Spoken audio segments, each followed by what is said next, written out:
और ज़्यादा डिटेल में प्रदीप गुप्ता आनंद राठी फाइनेंशियल सर्विसेज से हमारे साथ जुड़ रहे हैं।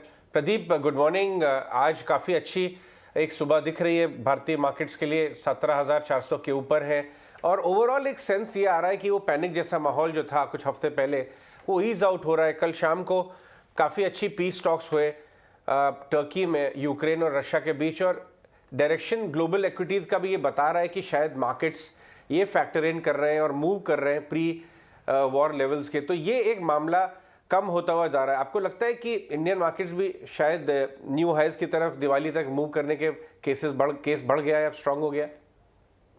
सभी दर्शकों को मेरा नमस्कार। आपने बिल्कुल सही कहा। ऐसा है, हमारे मार्केट शॉर्ट टर्म में हमेशा सेंटिमेंट्स के थ्रू ड्राइव करते हैं, और सेंटिमेंट्स जैसा कि आप जानते हैं जियोपॉलिटिकल रीजन के कारण काफी डैम्पन थे।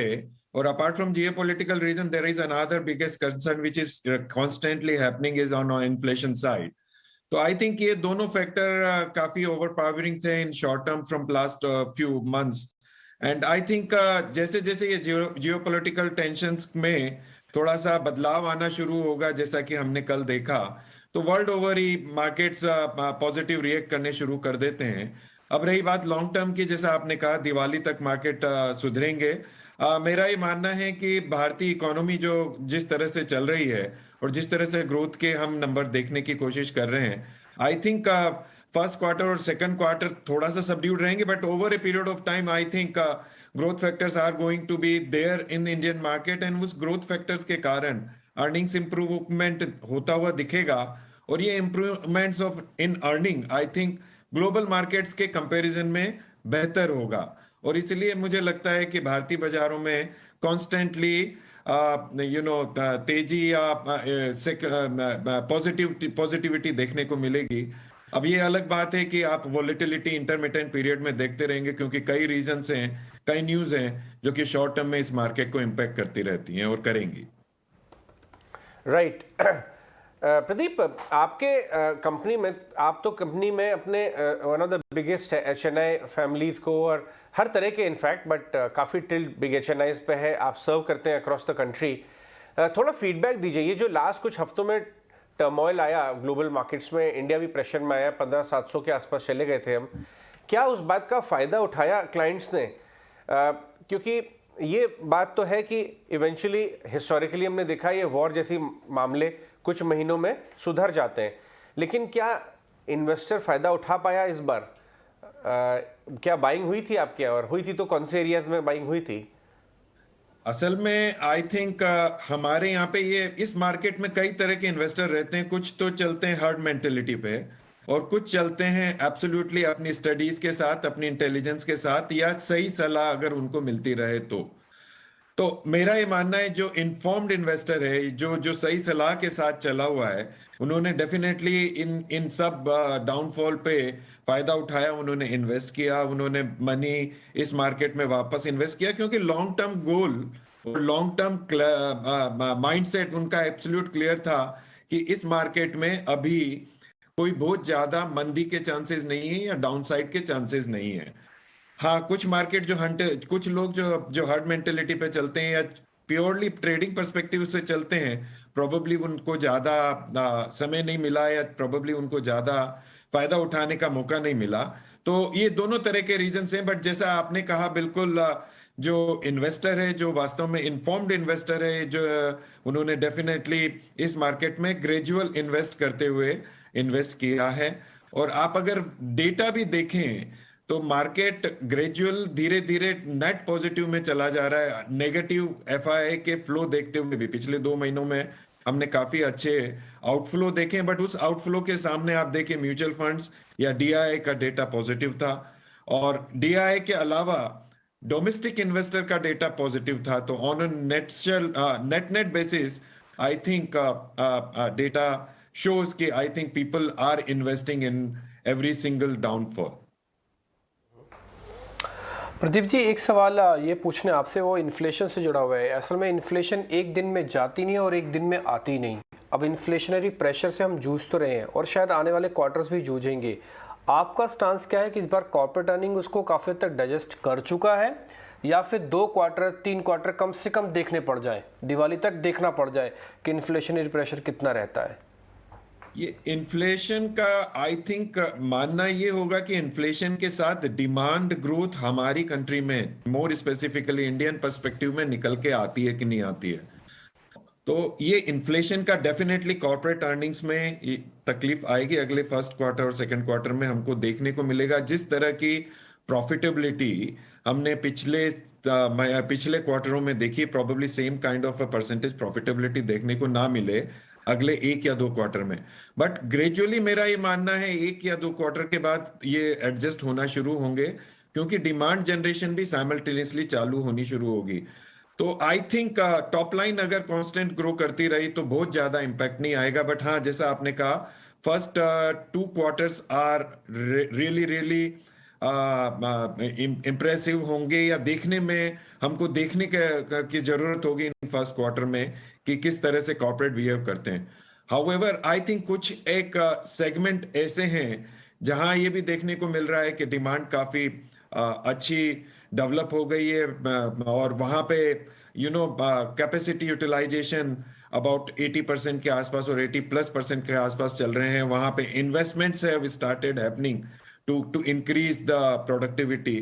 तो ये भी देखने को मिला है। तो ये एक मिक्स बैग रिएक्शन अभी तक देखने को मिला है। बट जैसा आपने कहा, बिल्कुल सही है, पहले 2 क्वार्टर जरूर हमको कॉशियस अप्रोच के साथ देखने पड़ेंगे, और प्रोबेबली एक सबड्यूड प्रॉफिटेबिलिटी की देखने को मिल सकती है पहले क्वार्टर में, तो कम से कम। Pradeep, good morning. Of course earning season is round the corner, और साथ ही रिटेल इन्वेस्टर्स की अगर बात करें, रिस्क और रिटर्न एक्सपेक्टेशंस को फिलहाल रीबैलेंस करने की कोशिश ये कर रहे हैं। ऐसे में जहां पर मिड कैप स्मॉल कैप ने एक बढ़िया तेजी, काफ़ी स्टॉक स्पेसिफिक मूव्स दिखाए, क्या लगता है लार्ज कैप्स की तरफ भी एक बार पॉजिटिवली नज़र करने के बारे में सोचा जाए, और साथ ही इन्हीं तमाम चीज़ों को ध्यान में रखते हुए फिर आपकी top favourites when we talk about stock and sectors? So basically, I think if you really see, it all depends on the valuation game. और अभी आपने पिछले कुछ महीनों में देखा कि लार्ज कैप से ज्यादा स्मॉल कैप काफी बढ़ गया था, तो करेक्शन भी वापस small cap and mid cap में ज्यादा हुआ।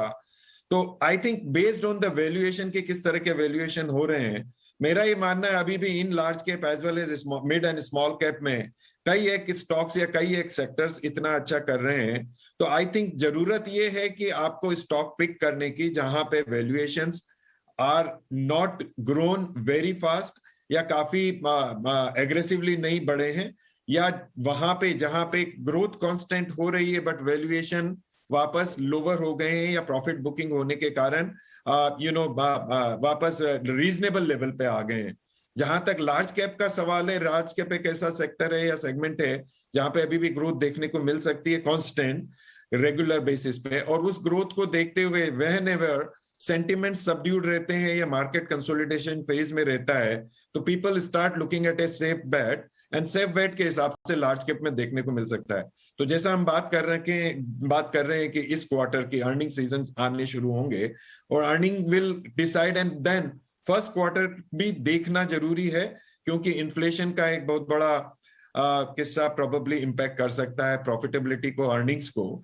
तो ये दोनों, I think this quarter, first quarter is also going to be important from looking at market valuation, and then probably things will start improving. But मेरा ये मानना है कि Indian story is constantly a story where mid cap segment जहां पे अच्छी growth आ रही है, कांस्टेंट अच्छी ग्रोथ आ रही है, कई अच्छे सेक्टर हैं और कई अच्छे सेगमेंट हैं, कई अच्छे कंपनीज हैं जो कॉन्स्टेंटली ग्रो कर रही हैं, और जहां पे ग्रोथ के चांसेस अच्छे रहेंगे, वहां I think valuations are going to be cheap, and probably chances of getting gain are going to be much better than more of the large cap side.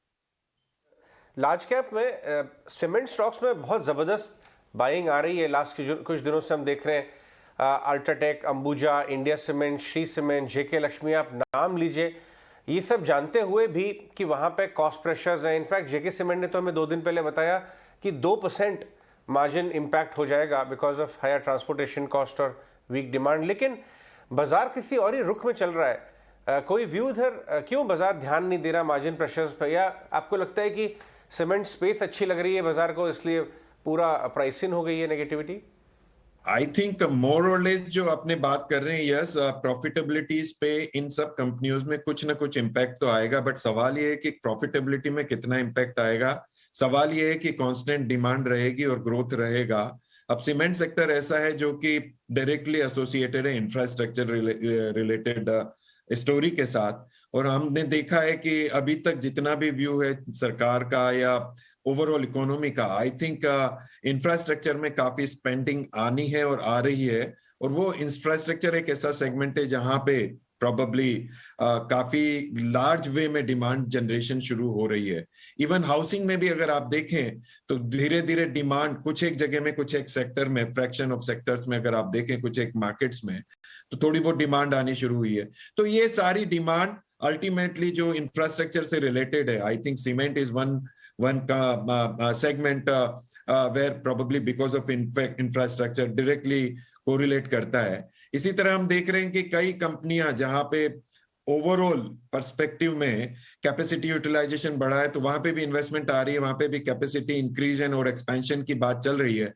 तो अगर वो होना शुरू हुआ तो वहां पे भी obviously construction होना शुरू होगा, तो that demand will also start going to impact and bring the demand. So it all depends, but right now you are absolutely right, every single company से आप बात करिए, because of increase in raw material prices, because of increase in fuel prices, I think there is going to be or bound to be impact in their total overall profitability.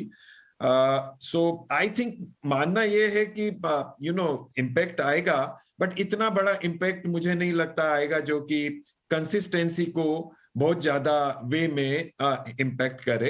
And I think एक quarter के बाद people will start realigning again their expectation from these companies. Pradeep ji, एक आखिरी सवाल होगा बस आपसे। अब जो चर्निंग हुई है वो ग्लोबल वजह से हुई, क्रूड के भी सेटअप से हुई है, इस चर्निंग का बेनिफिशियरी कौन सा निकल के आए? कहाँ पर आपको लग रहा है कि अभी भी ग्रीन शूज़ हैं और इस पे हमको ध्यान देना चाहिए? क्योंकि चर्निंग ने सभी सेक्टर्स को हिलाया है, कहीं पे कमोडिटी का प्ले आ गया, कहीं पे क्रूड का प्ले आ गया, कहीं पे ग्लोबल सेटअप का प्ले आया, कहीं पे मार्जिन्स का प्ले आ गया। So from a sector point of view, मेरा आई थिंक अपने यहाँ पे अभी भी इंफ्रास्ट्रक्चर रिलेटेड स्टोरीज चलेंगी। मेरा ये मानना oil and gas is another story which is going to stay and persist. मेरा ये मानना है IT and banking sectors are going to do well on a long term basis and constantly ये stories. तो जैसे बैंकिंग एंड फाइनेंशियल सेक्टर में कई जगह अभी भी looking at growth, and if we believe that economy is going to grow from here onwards, and if we believe that activities will start happening, to finance and banking sectors are the first mover advantage, I think somewhere down the line वहां पे positivity देखने को जरूर मिल सकती है। तरफ से भी प्रदीप, वो है मिड कैप स्मॉल कैप पे। क्या मिड कैप स्मॉल कैप का समय आ गया है? वो भी एक वनवास में थे, कुछ महीनों के 30-40% नीचे आ गए थे। आपको लगता है इन्वेस्टर्स को वहां वैल्यू ढूंढनी चाहिए अब? देखिए, stock specific mid cap and small cap में देखना चाहिए। जैसा मैंने कहा कि अभी भी एक बड़ा कंसर्न जो चल रहा है इन अर्निंग का, और अर्निंग सीजन के चलते और अर्निंग को देखते हुए आई थिंक थोड़ा सा लोगों को कॉशियस अप्रोच रखनी चाहिए। तो एक बैलेंस पोर्टफोलियो रखना चाहिए, लार्ज कैप को कंप्लीटली ओवरलुक नहीं करना चाहिए, लार्ज एंड मिड कैप का एक बैलेंस पोर्टफोलियो देखना चाहिए। Purely mid cap and small cap तभी देखना चाहिए जब other factors have started fading away from a total overall market perspective, from a fundamental reason. So I think अभी भी अगर हम देखें तो inflation बड़ा factor है, तो earning is something, demand generation is something which one should probably constantly look at it. Point number one.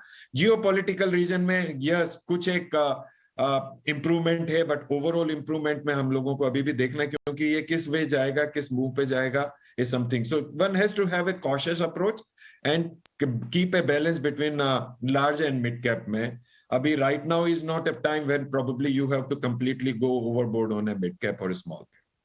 Really cautious approach अपनाएं और एक बैलेंस लार्ज और मिड कैप में बनाकर चले। प्रदीप, बहुत शुक्रिया आपका हमारे साथ जुड़ने के लिए और अपनी एनालिसिस मार्केट्स पर हमें देने के लिए। Have a nice day to you.